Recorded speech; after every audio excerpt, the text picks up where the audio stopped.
Finally. Hey, everybody. Sorry for any potential delays. Sometimes the screenshot program doesn't like to start until the podcast and the finally finishes loading.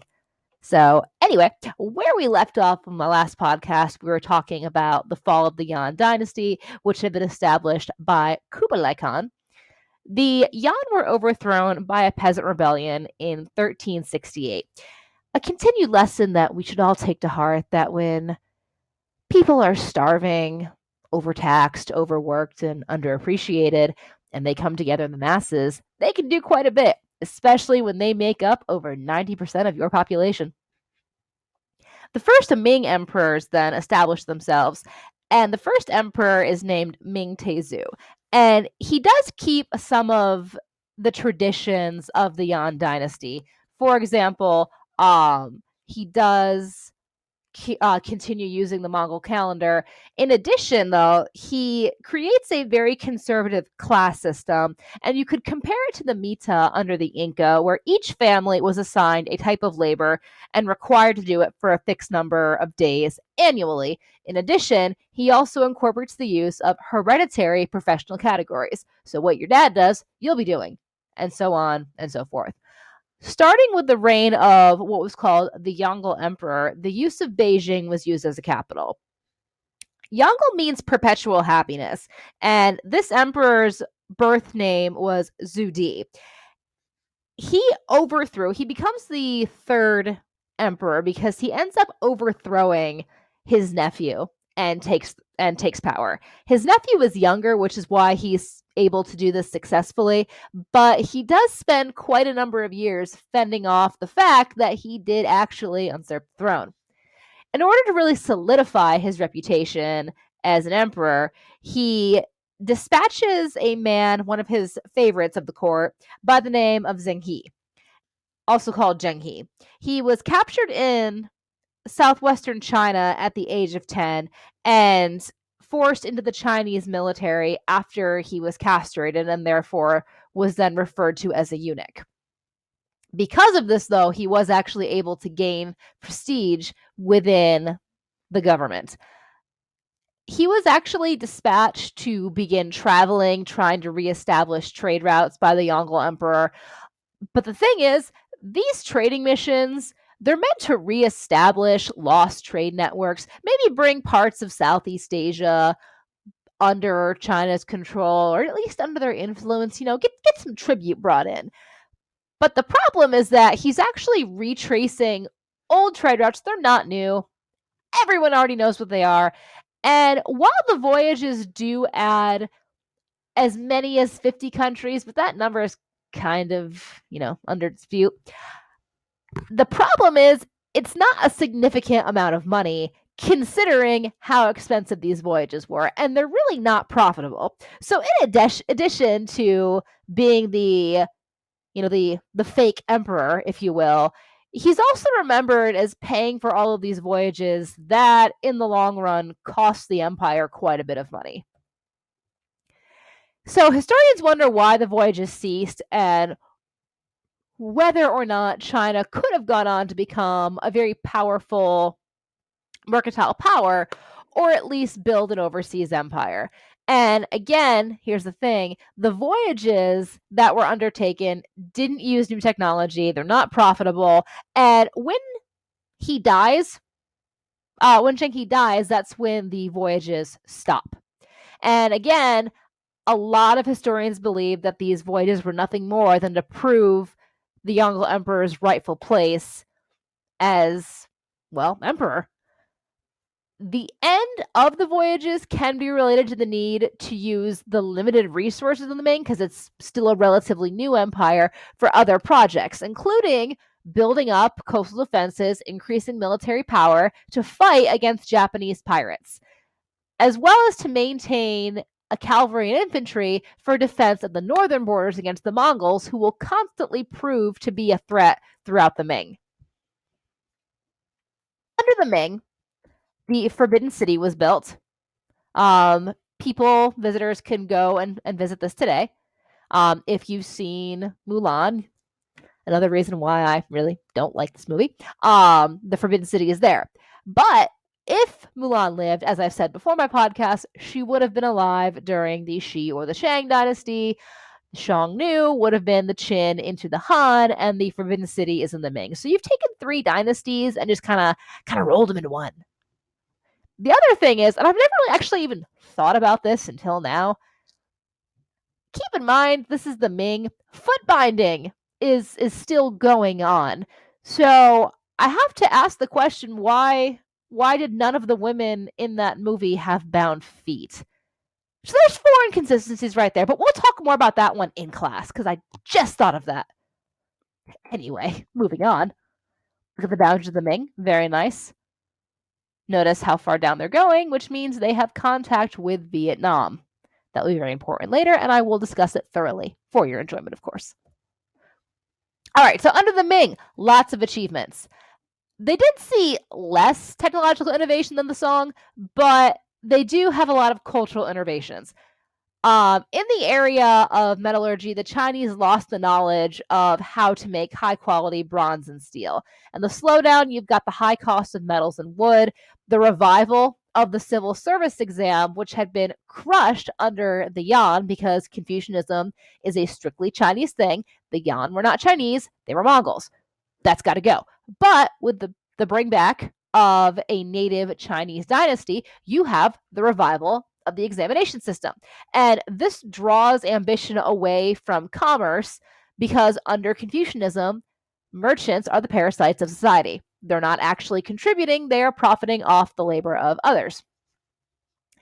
In addition, in trying to eliminate Mongol culture and bring back Confucian bureaucracy, there are also innovations in new household goods. The Ming is a period of very great wealth, consumerism, because why not, and cultural brilliance. Korea and Japan actually move ahead of China in terms of technological innovation because Korea excels in firearms, shipbuilding, calendar making, and Japan is great in mining, in metallurgy, and in novel household goods.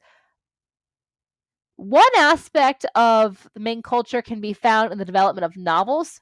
So as you can see, The Water Margin and Romance of the Three Kingdoms. But what they're really well known for are consumer goods that really have no purpose other than being absolutely visually stunning. And the Ming are perhaps most famous for their porcelain. Other goods, though, included furniture, lacquered screens, and silk. New American crops also expanded agriculture. Sweet potatoes, maize, and peanuts became staples in the diet incorporated into dishes, and this leads to rapid population growth as well. What you have are cheap calories. You have carbs that can sustain a population, thus less people are dying. That's always nice. So some of the Ming culture, we've got the block printing that was taken from Korea and incorporated into their own. You have what the modern day Great Wall of China looks like was built under the Ming, and of course the Ming porcelain, that blue on white background. So books became popular because you have woodblock printing and paper is cheaper. They found a new way to make paper. The examination system came back, explosions in literacy, unlike the Renaissance, which literacy went up a little bit, but the common people still don't know how to read. You also have the popularization of the commercial market with these goods, which are really just to make money. I mean, the Ming are the ones who, they invent the assembly line. They invent mass production. It's not the assembly line the way you think of it with the Ford, but you have people who only know how to do one thing, but they can do that one thing very, very well, whether it's making the molds for the pottery, whether it's actually pouring everything and sculpting it, whether it's painting it or glazing it. Everyone has a specialty. Art and culture, again, those increased literacy leads to increased interest in cultural expressions, literature, painting, ceramics, and the opera. I'm sorry. Continuing on with Ming society and culture, Confucianism is back, like I said before, but you've got Neo-Confucianism. So there are some changes that are made to strengthen traditional Chinese values, but at the same time, keeping up with modern times. And one thing it emphasizes, obviously, loyalty to the family and filial piety. You still have multiple generations living within one house.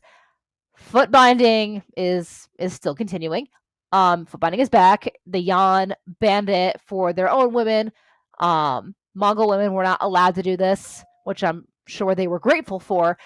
But under Ming society, Chinese women were to do this.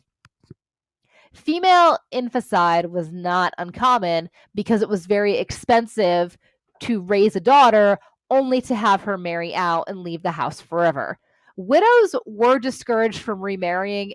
Widow suicide was actually encouraged quite often.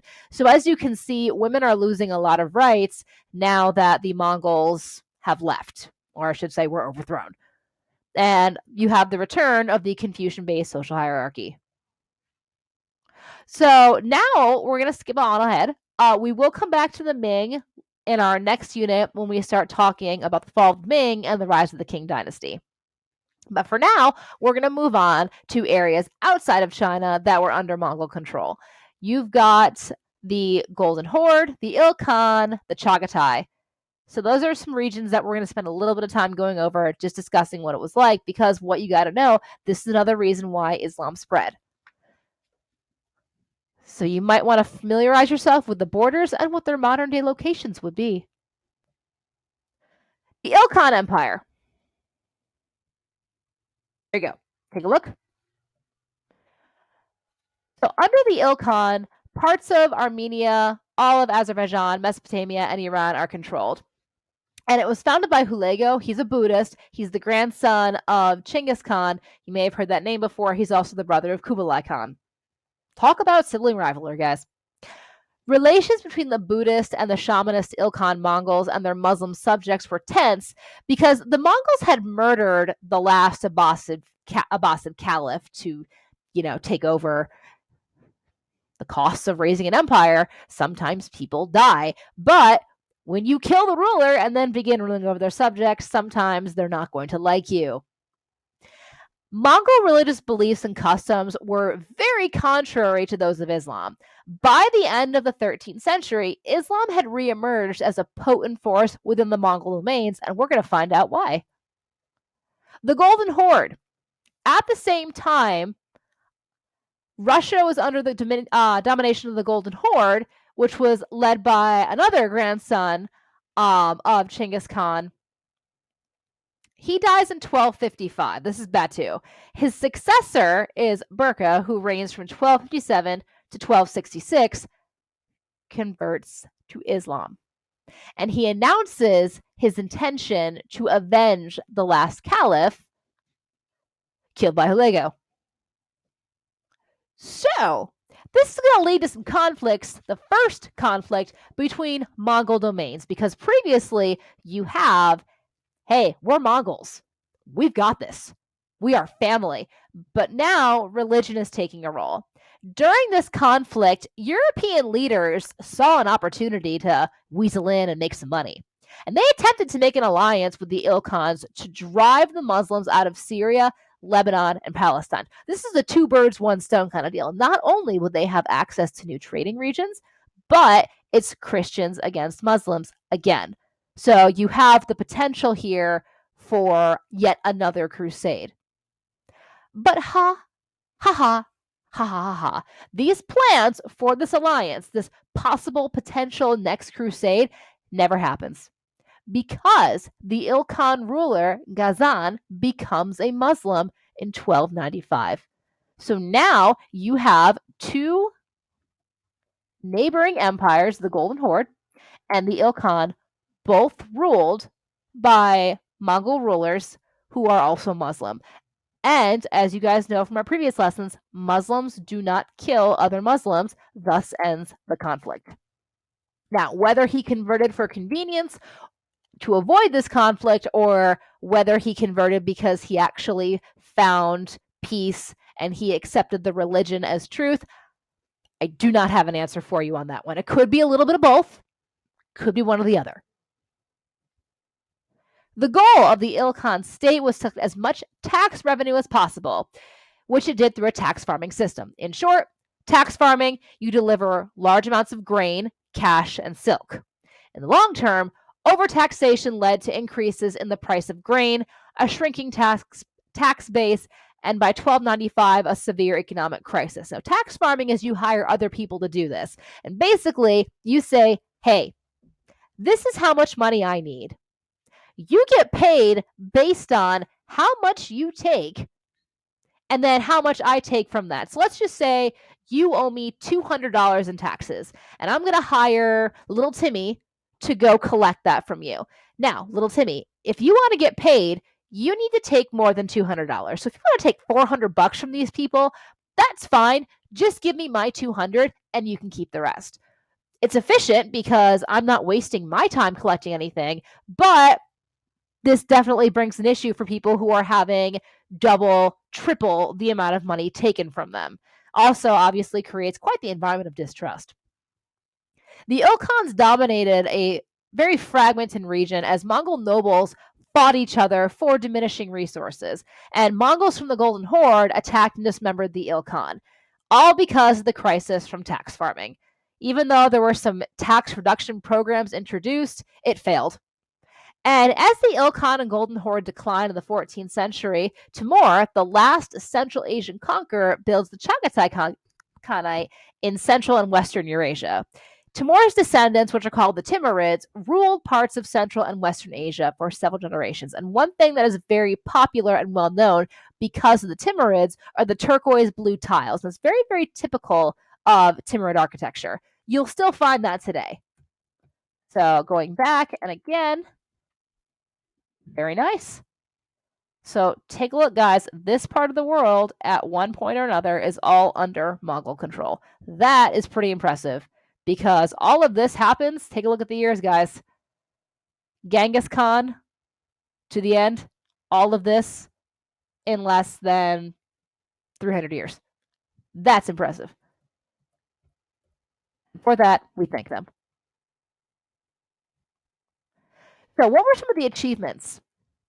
In literature, quite a few achievements in literature. The historian Giovanni wrote the first comprehensive account of the rise of the Mongols under Genghis Khan. His work inspires the work of Rashid al-Din, who produces a history of the world that was published with quite a few beautiful illustrated copies. We have maps, we have illustrations of artifacts. And Rashid al-Din was a Jewish convert to Islam. He actually serves as an advisor to the Ilkhan ruler. He's a great example of what a cosmopolitan world one would find under Mongol control.